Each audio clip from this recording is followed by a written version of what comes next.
समाजचे doctor कॅथमोरे यांनी शिंदे शिवसेनेमध्ये प्रवेश घेतला. हिंगोलीमध्ये दिलीप चव्हाण यांनी सुद्धा घडी राष्ट्रवादीमध्ये अजित पवारांच्या राष्ट्रवादीमध्ये प्रवेश घेतला.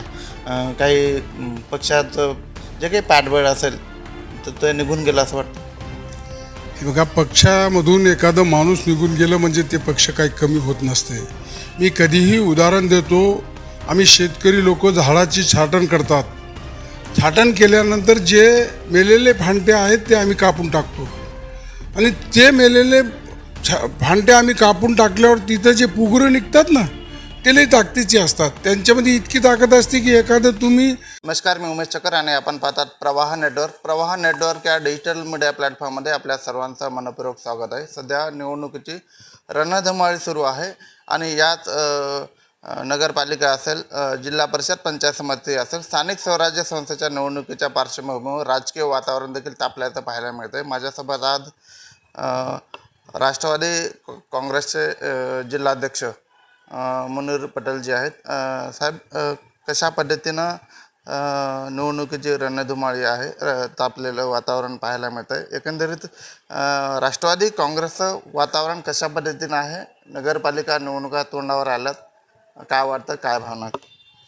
आपण बघितलं, महाराष्ट्रामध्ये नगरपालिका, जिल्हा परिषद, महानगरपालिकाच्या निवडणुका लागणार हे वातावरण होतं. नगरपालिकेच्या निवडणुका घोषित झाल्यात, त्यांच्या तारखा डिक्लेअर झाल्यात, आचारसंहिता लागली. जिल्हा परिषदची सुद्धा याद्या तयार व्हायल्यात. सगळं वातावरण, सगळे कार्यकर्त्यांचे जे वातावरण आहे ते निवडणुकीला समोर जाण्याचं वातावरण आहे. कार्यकर्त्यांची निवडणुका ह्या आहेत. आपण बघितले, या रणधुमाळीमध्ये आमचे राष्ट्रवादी काँग्रेस, शरदचंद्रजी पवार गट आणि काँग्रेसमधले बहुतांश कार्यकर्ते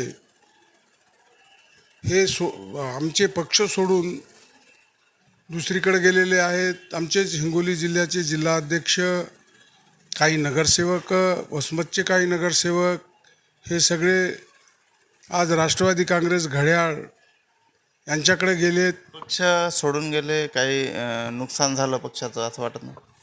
हा, तेच सांगतोय, पक्ष सोडून गेलेत. परंतु जेव्हा मी धुरा सांभाळली आणि जिल्हाभर मी फिरलो तेव्हा माझ्या लक्षात ही गोष्ट आली की नुसते तेच गेलेत, त्यामागचे असणारे कार्यकर्ते, त्यामागचे असणारे वोटर्स, शरद पवार साहेबाला मानणारा जो गट आहे, जो वोटर्स आहेत, तो अजिबात एकही जागेहून गेलेला नाही.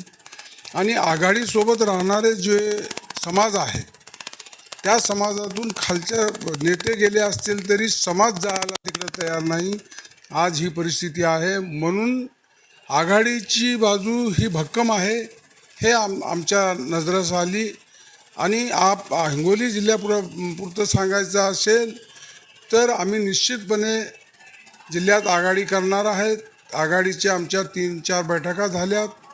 त्यामध्ये आमचे राष्ट्रवादीचे नेते दांडेगावकर साहेब यांना आघाडीचे प्रमुख त्यांनी एका बैठकीमध्ये घोषित केलं. त्यानंतर बैठका झाल्यात. या बैठकीमध्ये आघाडी होणारच हे वारंवार झाले.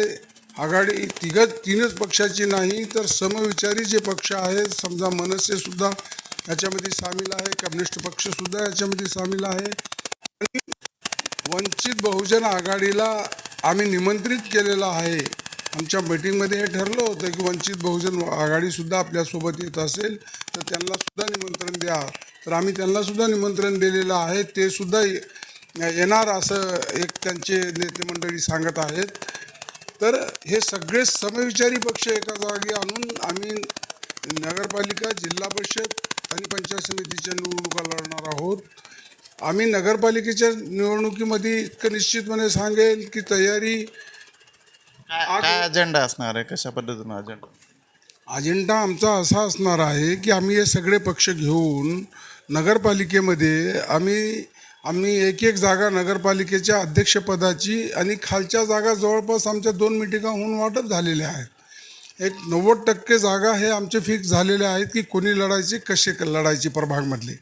फक्त आमचं नगर अध्यक्षाचा तिढा राहिलेला आहे. ते नगर अध्यक्षाचं जे आहे आज संध्याकाळी किंवा उद्या सकाळी आमच्या राष्ट्रवादी काँग्रेस शरद पवार गटातून आमचे नेते आपले दांडेगावकर साहेब, तुमचे काँग्रेसचे MLC आमदार सातोताई आणि खासदार इथले आष्टीकर साहेब हे तिघंजणं बसून आज संध्याकाळी नाही तर उद्या बसून हे तिढा सोडविणार आहेत. त्यांनी जे काही निर्णय घेतील ते निर्णय आम्ही सगळ्या कार्यकर्त्यांना ते निर्णय मान्य राहणार अशी सुद्धा आमची चर्चा झालेली आहे.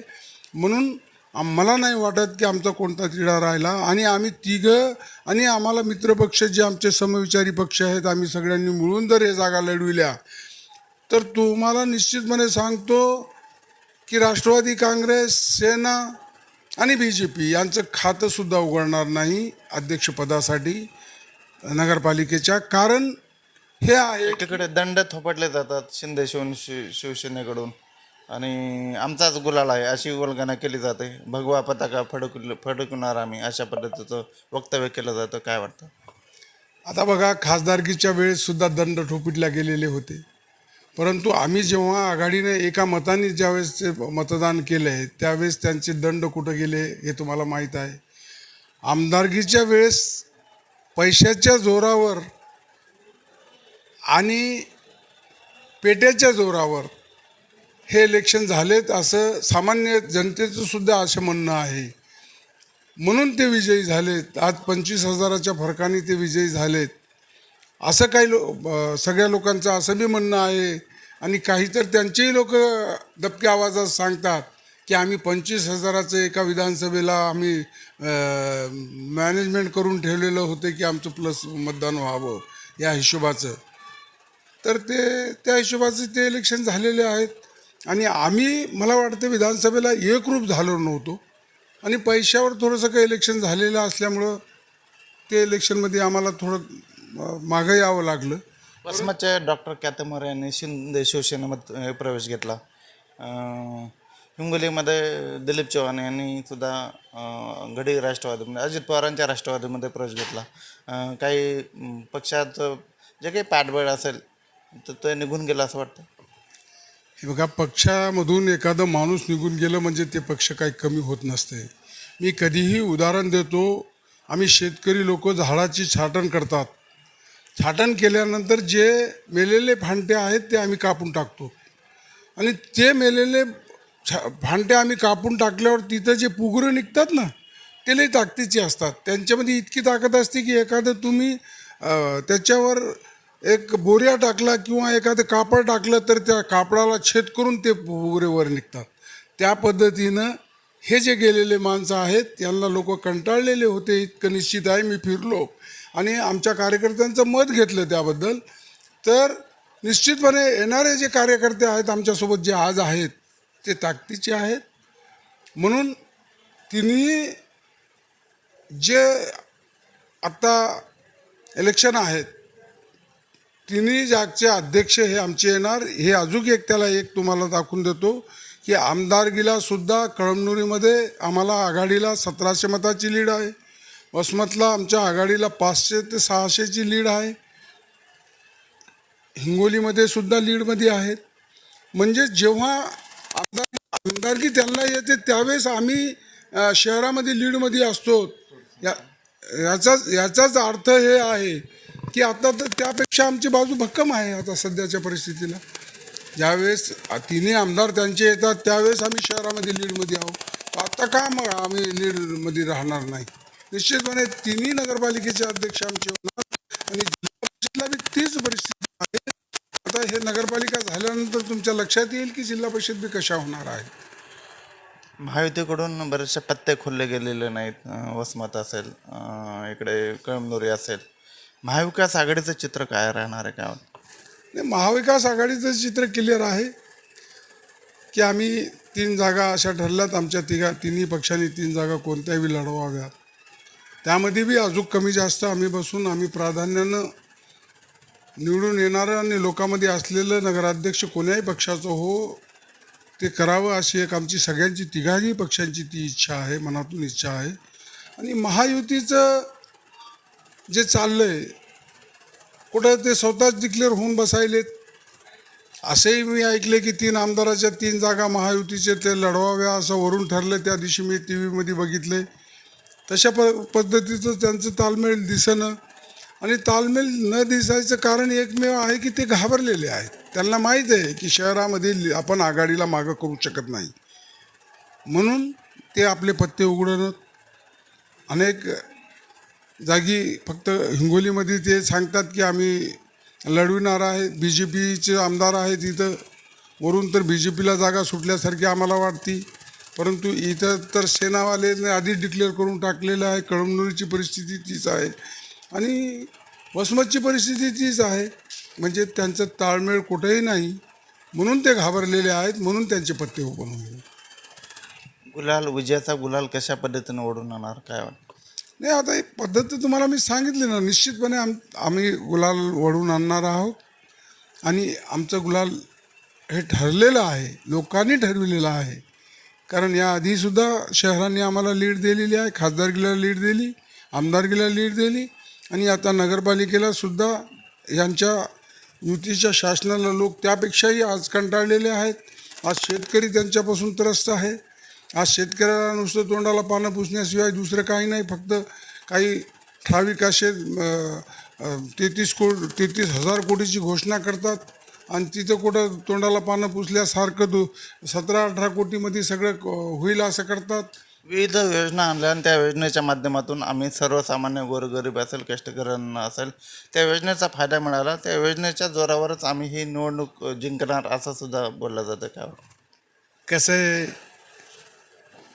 तुम्हाला बी ही गोष्ट माहीत आहे की योजनेच्या घोषणा आहेत फक्त, परंतु ग्राउंड लेवलला योजना कुठेही नाही. असे अनेक उदाहरण मला देता येतील की ग्राउंड लेवलला अजिबात काम नाही. उदाहरणार्थ तुम्हाला 1-2 उदाहरण देतो की रोजगार हमीमध्ये शेतकऱ्यांना गोटे दिल्या गेले. 2 वर्षापासून त्या गोट्याचे पैसे नाही. नुसत्या घोषणा आणि करायला लावायचं. तुम्ही पूर्ण काम करा, बादमध्ये आम्ही तुम्हाला पूर्ण काम झाल्यावर अनुदान देतो आणि ते अनुदान 2-2 वर्ष अजून बी द्यायचं नाही, अशा पद्धतीची घोषणा आहे. परंतु जेव्हा ग्राउंड लेवलला त्या योजना येत असतात तेव्हा लोक त्या योजनेचा फायदा घेतात आणि योजना भेटल्यानंतर लोक म्हणतात की बाबा योजना भेटली. हे घोषणा आहे बघ, योजना ग्राउंड लेवलला कुठेही नाही. आज तुम्ही लाडक्या बहिणीचं बघा. जी लाडक्या बहिणीला जे विधानसभेला त्यांनी जे लालूच दिली, आज ती परिस्थिती लाडक्या बहिणीच्या बाबतीत आहे का? हजारो लाडक्या बहिणीची आज पगारी बंद आहेत. म्हणजे इलेक्शन आलं की असं डायरेक्ट पैसे देण्याऐवजी अशा पद्धतीनं पैसे द्यायचे आणि एकदाची वोटिंग करून घ्यायची. हे आता युती शासनाचं सगळ्या लोकांना हे माहीत झालेलं आहे. आता इलेक्शन आले की खात्यावर पैसे टाकायचे आणि त्याच्या 5 वर्ष नुसतं लुटायचं काम करायचं. हे सगळं युती शासनाचं लोकांच्या लक्षात आलेलं आहे. म्हणून योजनाचं तुम्ही काहीच सांगू नका. योजनाच्या सगळ्या फसवेगिरीच्या योजना आहेत, नुसत्या घोषणाबाजीच्या योजना आहेत, म्हणून लोकांपर्यंत त्याचा असर काहीही झालेला नाही.